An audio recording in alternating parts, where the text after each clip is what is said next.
Hello? Hello? Hello?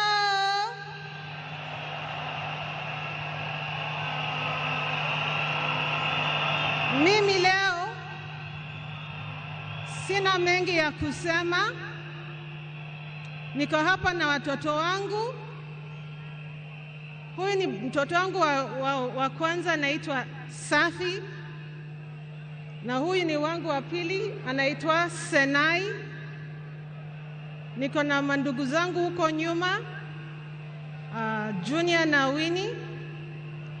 Na my cousins pia wako hapa. Leo ni siku wa uchungu mwingi sana kwangu mimi.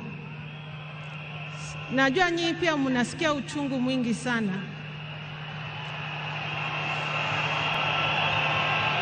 Kwa sababu hata baba alikuwa baba wetu, alikuwa baba zetu sote. Naomba niseme machache kwa Kiingereza tafadhali.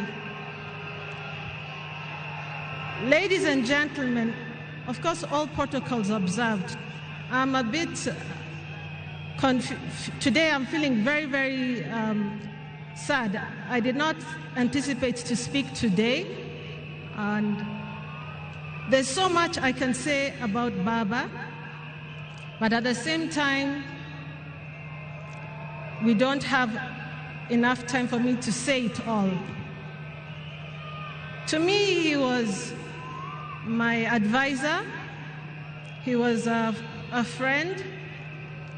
He was also someone who understood me very well, and my children and my siblings.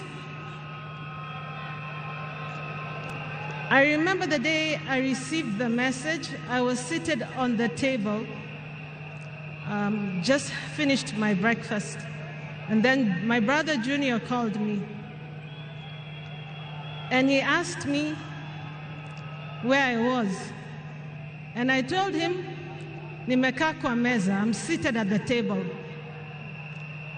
And then he asked me to sit down. And I asked myself, now do I sit on the floor, or sitting on the table or the seat at the table is good enough? I was so confused. But then Junior then told me that our father was no longer with us. Until today, it is still very difficult. Ni uchungu mwingi sana ambao tunahisi kama familia. Na leo hii tunakuja na nyinyi pia, ndio tuombeleze na nyinyi pia, Kenya mzima na dunia nzima. Nataka tu kusema asanteni sana kwa kusimama na sisi, na tutaendelea kusimama pamoja, na Mungu abariki Kenya mzima na bariki dunia mzima. And thank you all. Asanteni sana. Mungu atupe nguvu. Mama, Mungu akupe nguvu. Thank you so much. Sina mengi ya kusema.